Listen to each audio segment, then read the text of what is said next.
Oh, I mean, you can't go a day without thinking about what he's done to this country because he's such a little baby that he's thrown 250 years of democracy out the window by not accepting the results of an. I mean, it's so crazy. Comedy legend Larry David just dropped a nuclear bomb on Donald Trump that has the president erupting in rage. In a scathing New York Times satirical essay titled, "My Dinner with Adolf," David compared having dinner with Trump to dining with Hitler himself. Satire published in the New York Times had David assuming the role of Mar and Adolf Hitler standing in for Donald Trump. Here's a section of that piece. Quote, no one I knew encouraged me to go. He's Hitler, he's a monster.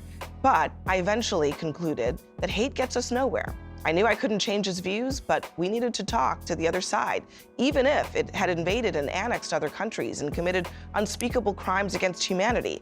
And I realized I'd never seen him laugh before. Suddenly, he seemed so human. Here I was, prepared to meet Hitler, the one I'd seen and heard, the public Hitler. But this private Hitler was a completely different animal. Yes, you heard that right. Larry David just compared the President of the United States to Adolf Hitler in America's most prestigious newspaper. This isn't just another celebrity versus Trump clash.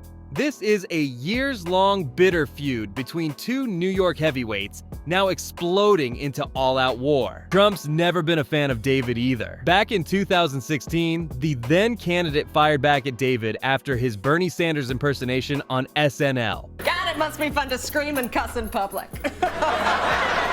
I have to do all mine into tiny little jars.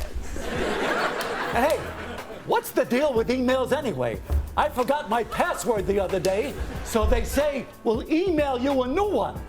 But I can't get into my email to get the password. So dopey at Larry David watched his show once. Terrible comedian, total loser.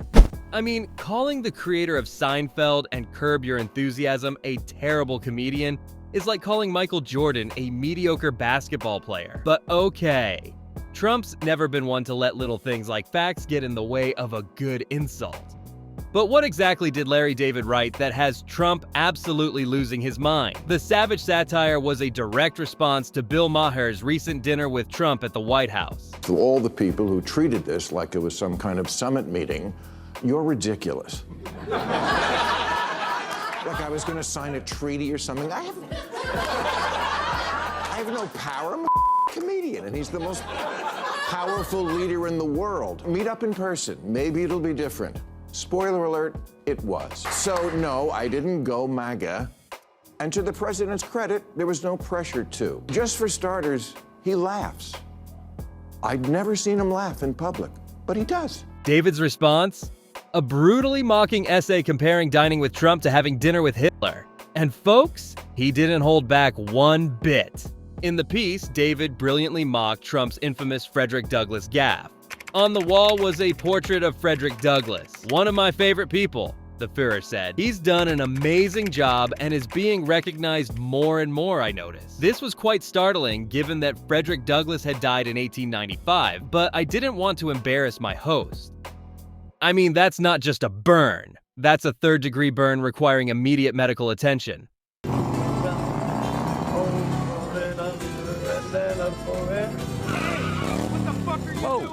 Oh, motherfucker, what the fuck? What are you trying to do, man? What the fuck are you doing? You little fucker. I'm sorry, I didn't see you. What the fuck? I'm so I'm trying to sorry, rip you I out of didn't see that you. fucking car. You little shit. I'm sorry, I didn't see you. Just be more careful next time, okay? Will do, okay. David even referenced Trump's recent emotional moment at a rally. How much has the whole 2020 election and everything that has flowed from it pissed you off? Oh, I mean, you can't go a day without thinking about what he's done to this country because he's such a little baby that he's thrown 250 years of democracy out the window by not accepting the results of an. I mean, it's so crazy. He's such a sociopath. He's so insane. He just couldn't admit to losing. And we know he lost. He knows he lost. And look how he's fooled everybody. He's convinced all these people that he didn't lose. He's such a sick man. He's so sick. Ouch. David basically suggested that even Hitler would be concerned about Trump's emotional stability. That's what we in the comedy business call a double whammy. But the truly incredible part? When reporters directly asked Trump about David's satire, he tried to pretend he didn't even know who Larry David is. Somebody said there was a comedian that joked about something, and I have no idea who he is. Never saw him, never heard of him, and don't want to hear of him. But I have no idea. They put a comedian in, which everybody does. You throw comedians in. You don't vet them and go crazy. It's nobody's fault. But somebody said some bad things. Now, what they've done is taken somebody that has nothing to do with the party, has nothing to do with us, said something, and they try and make a big deal.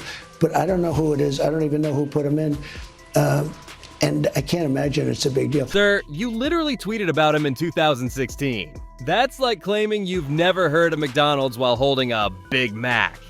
The transparent lie only made Trump appear more defensive and rattled. What makes this brutal mockery so effective isn't just the Hitler comparison, it's David's status as one of America's most respected comedy voices. What do you sit in the middle for? Why don't you move over one? Okay, or whatever you're saying, but it's a little strange. I've never seen a person sit in the middle. It's like using the middle urinal. Only Larry can annoy someone who doesn't even understand what he's saying. But anyway, this wasn't even David's first satirical attack on Trump. The comedy legend has been targeting him with sophisticated satire for years, each piece generating significant attention and praise. This is a little bit of a political question, but obviously a big part of this show is the MAGA hat. For the first show, yeah. Right.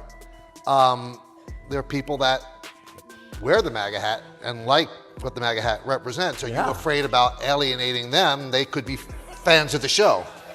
Alienate yourselves. Yeah. Go and alienate. You have my blessing. No, I could give a fuck. In the battle between the comedy legend and the thin-skinned president, David has scored a decisive victory that will live on in political satire history, proving once again that for all Trump's power, he remains pathetically vulnerable to the one thing he can't control: being made to look ridiculous on the national stage.